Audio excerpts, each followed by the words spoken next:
Welcome back, everybody. This is a quick video just to finish up our conversation about political organization. Thank you all for your patience. I'm posting this to kind of fill in for that lecture that we missed. We're going to start off talking about class and caste. One of my sections, we talked about this, the other we did not. So if we already talked about this, it'll be a quick review and then we'll move on in just a couple of minutes. So your book talks about class and caste, and I just want to cover it really briefly because I think it does a good job, but not a great one talking about it. And I kind of want to break it down a little bit. Class is something we usually refer to as achieved status, which is as it sounds, right? It's something you achieve. Whereas caste is ascribed status, something that's ascribed to you, right? That's assigned to you. We oftentimes think about achieved status as things like being a doctor, right? You're not born a doctor. You are, it's something that you earn through, schooling and residency and rotations and tests and all the rest of that before you get to call yourself an MD. Ascribed status is, again, things that you are born with. So, for example, being a prince or a king or something like that. The example that's mentioned in your book that's kind of the classic anthropological example is in India with the caste system there, the Brahmins and the Dalits and everybody in between, that kind of thing. This is a quote from your book. In the United States, for example, actual movement up the social ladder is rare, despite Horatio Alger and Rags to Riches myth. That's an old novel, by the way. If you don't know who that is, it's fine. Stories of individuals making it through hard work ignore the majority of individuals whose hard work does not pay off or who actually experience downward mobility. This is something that's often kind of left out, right? Is that with achieved and ascribed, it makes it sound like there's this really set dichotomy of either or, one or the other, or that it is just, set in stone. It doesn't really work like that. The reality is that class and caste both have a little wiggle room to them, or shades of the other, I guess is a way to put it, So for example, with class systems, you usually find that movement from one class to another is much more rare than you might think. That there's a lot of people who argue class is a little more related to caste than we're oftentimes comfortable with. Now, that's not to say that that doesn't exist, as this quote is kind of saying, right? I'm a high school dropout who's now a college professor. You can move around in the United States. We have that capacity, and that's very, very cool. The reality is, though, that most people that are born into poverty stay in poverty. Most of the people that are born extremely wealthy stay extremely wealthy. There's plenty of internet memes that you can find that point out that, like, all of the billionaires that you know of often get, 100,000, 200,000, $1 million loans from their parents or whatever. Donald Trump, got $1 million loan from his father, according to him. Elon Musk's father owned emerald mines in apartheid South Africa.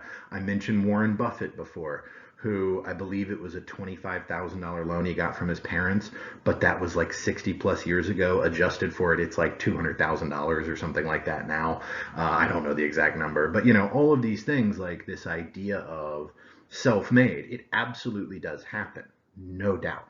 But saying that can also lead us to kind of ignore the fact that class is a little bit more set in stone and determined by birth, right?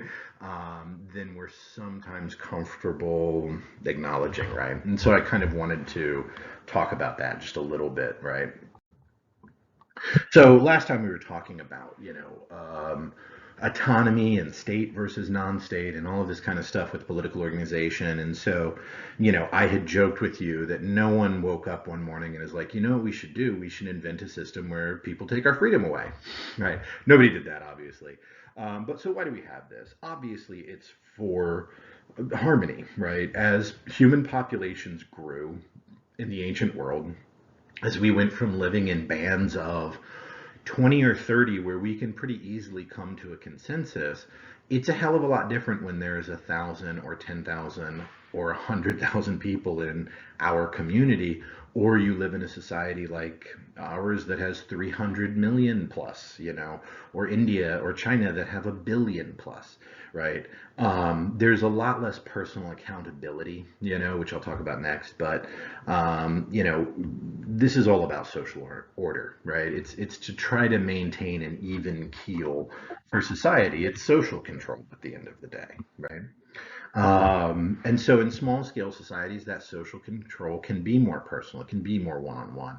We can hold one another accountable, sort of like a family, right? If we're living in a band that is kin-based, it's not just like, well, these are the rules and they might seem arbitrary, but these are the rules. If it's these are the rules and if I break them, I'm going to let down my mom and my dad, and not just some faceless politician who I don't know or care about in a faraway capital, you know, it's a little bit different. Those larger societies have less of that. And so, as I've mentioned before, in larger societies, punishment takes the form of losing access to various resources, right? Whether that resource is money or tax return, or as I used the example last time with selective service and the student aid, there's a lot of examples like that out there, or the loss of resources like freedom, right? I'm locked up in jail because I did X, Y, or Z wrong. That means that I have lost all access to resources of work or family or whatever else. So it's all about maintaining that kind of social order. A cool example of this actually comes to us from Wade Davis and his work in Haiti, who I believe I've mentioned before. He wrote this wonderful book called The Serpent and the Rainbow, which was turned into a terrible movie that is truly super racist. I highly don't recommend that you watch the movie. It was made by Wes Craven, not Wes Anderson. Wes Craven, the horror director. It's pretty racist. It's got a lot of like white savior narratives. It treats black-skinned people as kind of savages. Like I really don't recommend it. That was not Wade Davis's fault. He sold the film rights when he was like 27, 28 years old. Didn't know anything. Didn't keep any control over it. So it had nothing to do with him. The book, on the other hand, I highly recommend. It's interesting. It's engaging. It's really well written. It's very respectful to the Haitian people and their history. So I can't say enough good things about it. But long story short, when Wade Davis was a graduate student at Harvard, his advisor sent him to Haiti because there had been reports of zombies. And he went down there to investigate this as an anthropologist. Now, let me say, zombies are real, but they're not what you think they are. Okay. And I think that we've talked about this before, so really briefly, zombies are made, if you will, by a chemical compound that voodoo practitioners, in this case priests and religious holy men, make out of various substances, okay? And they give this substance to people, and it causes them to go into basically a short-term coma. Because they live in the tropics, right? If somebody dies, you bury them pretty quickly, right? In the old days, before there was refrigeration, 100 years ago, 200 years ago, right? You bury them pretty quick. So this short-term coma makes it look like you're dead. You're barely breathing. You barely have a heartbeat. Even a doctor could get tricked by this. And so you get buried, and basically you kind of wake up, you come to a day and a half later or so, and you're buried, at which point the priest will actually dig you up. And as I said, I think I mentioned this, it kind of messes up your neuromotor system and your nervous system and stuff. And so that's why people stumble around. The stereotypes that we have of zombies, that they stumble, that they can't speak well, stuff like that, right? The zombies are not ever truly dead in a Western medical sense, right? And they're not something that you should be afraid of, right? Haitians aren't afraid of zombies. They're afraid of getting turned into zombies, right? This is a form of social control and an expression of coercive power that we've been talking about, right? Especially in the early 1800s or the late 1700s, right? The knowledge of this came over with the African peoples, particularly the Yoruba peoples, during the African diaspora of slavery. And they brought this knowledge, and in a system where they didn't really have a lot of political power because they were a colony of the French, they used zombification as a form of social control and punishment, right? I can't arrest you because, right, I'm just another slave, but you're doing something in the community that is not acceptable to the rest of us, whether that is, beating your kids or sexual assault, or maybe collaborating with the French against the rest of us who are enslaved, right?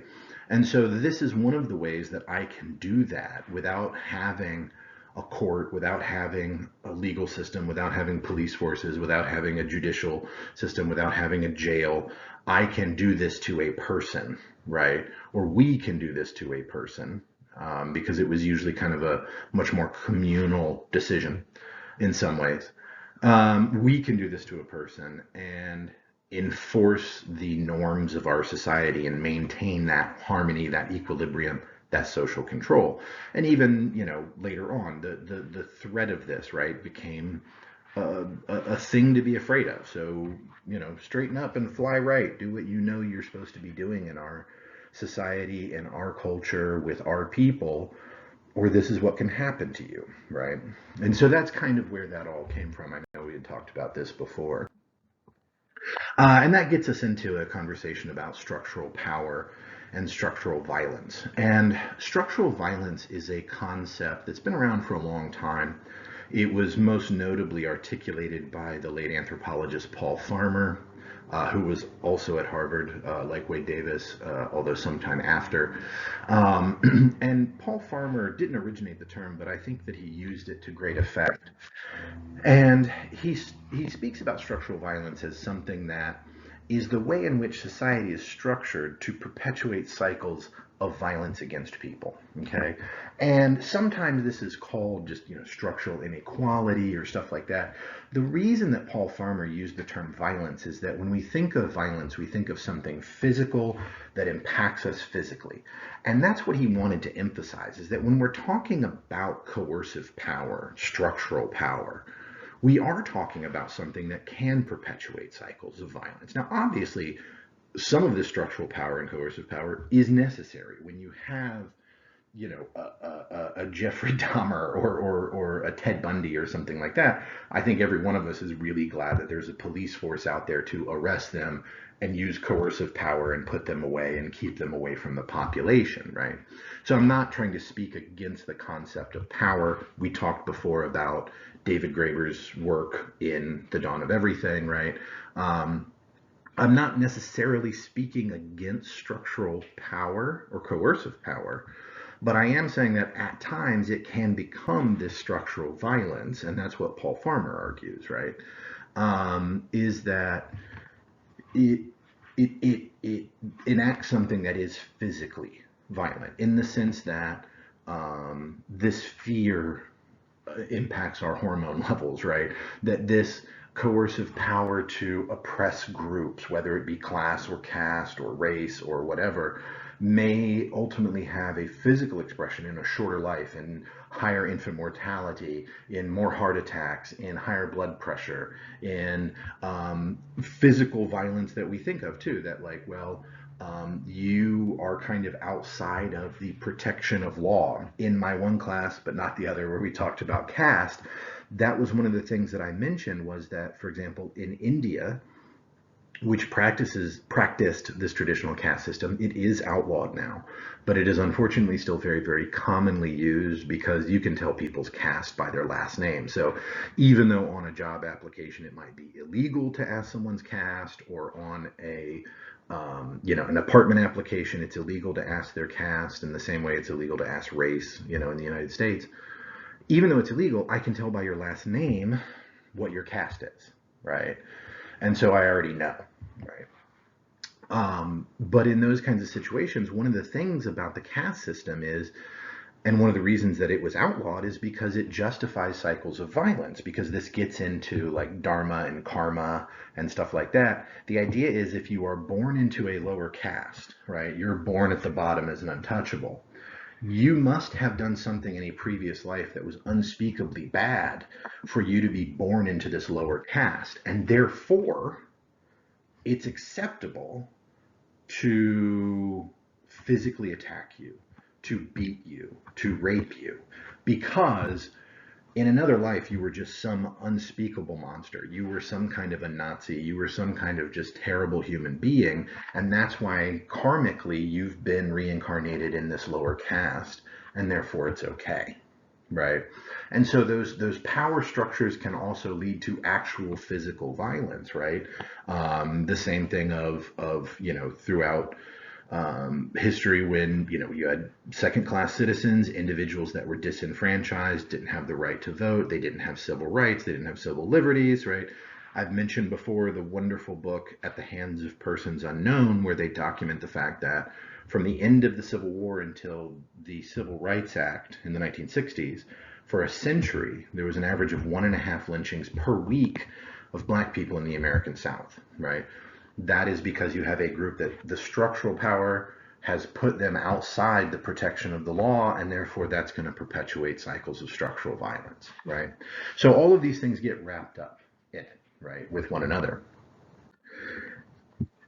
To give you an example from outside of our background, perhaps, is one that I've always thought was really interesting about Australia.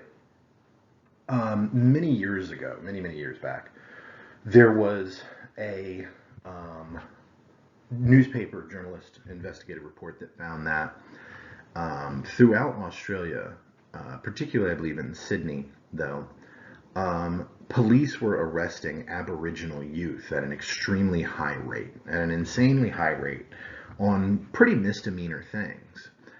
And of course, the consequences of that are terrible. I think this is true in the US, in Europe, in Brazil, in Australia, that once someone enters into the legal system, it becomes a lot easier to be trapped in it. It becomes difficult to get out because of minor things, like you got arrested and so now you have to meet with a probation officer every single week. Well, if you miss one meeting, they're allowed to throw you back in jail. You have to make a restitution payment every single month. Well, if you're struggling with some bills and you had a flat tire and you had a car repair and you had to have a tooth pulled and maybe you don't have that money this month, you can end up back in prison. And those kinds of things. It just becomes very, very easy to end up in jail, not necessarily by doing anything quote unquote bad, but through, kind of inconsequential stuff that we're in another situation where, hey, I was a few days late making my car payment this month. I just forgot about it. The bank doesn't arrest me for that. They charge me $10 because I was late, and it's not a big deal, but with the court, you go back to prison for it, right? So this was a really big thing, and people were pretty upset, especially given the history of the treatment of Aborigines in Australia, where for a very long time they weren't considered people. It was perfectly acceptable to literally shoot them. It was like shooting an animal in the early days of Australia, considering the fact that well into the 20th century, Aboriginal youth were taken away from their families and they were forcibly placed into I'd call them internment camps, but I think that they were called like youth education facilities or some, euphemistic terrible thing. Great movie about this is called Rabbit Proof Fence, which is based on a true story. Great book too. But in either case, given that history, a lot of Australians today are like, hey man, we did, our ancestors did some terrible stuff. We're not to blame for it necessarily, but hey, let's try to set this right. Let's try to do something about this. And so finding out that the police were arresting Aboriginal youth at this insanely high rate, it really made people mad. And so they were trying to figure out like what to do and why and what caused this. And of course, everybody's like, oh, the police are super racist. And the police were like, no, we're really not, and everything. And so they actually hired a cultural anthropologist to try to figure out what was going on here. And what she found was it wasn't really racism that was driving this. It was kind of an unintended consequence of structural power and structural inequality that led to structural violence. What happened was many years before, in an attempt to not put young people into the legal system, the prison system, they said, listen, if kids get arrested for something minor, nonviolent stuff, shoplifting, vandalism, graffiti, stuff that's like, let's be honest, we were all dumb teenagers once and we did dumb things, right? Things that you're not Ted Bundy again, like you're not Jeffrey Dahmer. You made a mistake. You did something dumb with your stupid friends. It's fine, right? Whatever. And so they said, look, if you arrest a kid for that, if you catch a kid for that, here's some guidelines of how you can decide not to arrest them. To say, listen, they broke the law and we have to take that serious, but if you can call their parents and their parents agree to pick them up, you don't have to arrest them. You can issue them a ticket. And that ticket will be they have to come before the judge, and the judge will decide what to do. And the parents can come in and say, hey, since this has happened, he's not gotten in trouble, she's not gotten in trouble. Here's letters from their teacher, everything like that. We're whatever, right? To avoid those negative consequences that we were just talking about.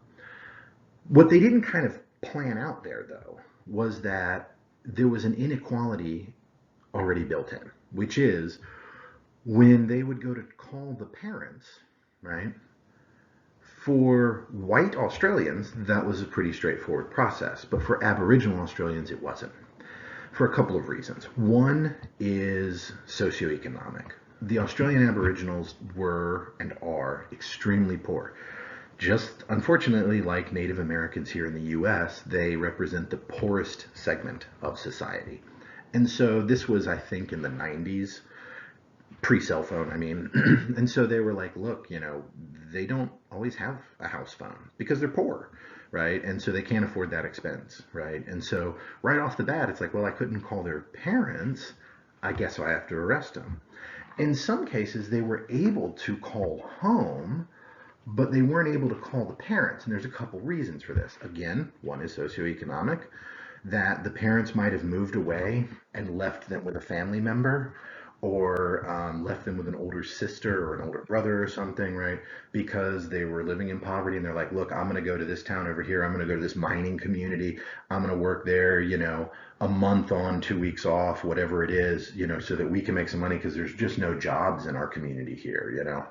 Another was actually a cultural phenomenon that outsiders didn't appreciate, which is that for a lot of Aboriginals, particularly if you're the oldest child, you're usually often sent to live with grandparents because you're expected to work for those grandparents as a teenager, You're expected to work for those grandparents, and that's a way that the community traditionally has always taken care of old people, was that the teenagers would be sent to live with the grandparents. Maybe they're too old to mow the yard or do this or do that, but this young person can do those things for them. They have the strength, they have the energy. But also it creates intergenerational connections, that you're hearing the stories of your grandparents, you're hearing the stories of your elders, you're hearing the myths and the songs and the legends and what it was like 100 years ago from their parents or grandparents, or those kinds of things. And it created that intergenerational connection that is often so important, right? It's also not uncommon in Aboriginal societies that if you have, particularly among women, right, going back to kinship here, among women, if a woman couldn't have children, her sisters would send her a child to raise.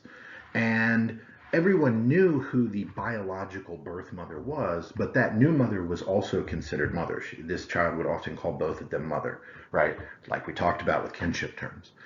And so that was just kind of seen as the norm. And it was so, the problem though then was that these cops have a guideline that says you have to contact the parents, except that these cops call home and say, yeah, I'll come get them. I'm their older sister, I'm their grandmother, I'm their aunt. And they're like, well, the guidelines say I need to talk to the parents, right? That's their legal guardian. Without understanding that culturally, this is their guardian. It's just that the legal system did not sort of take into account that cultural system, right?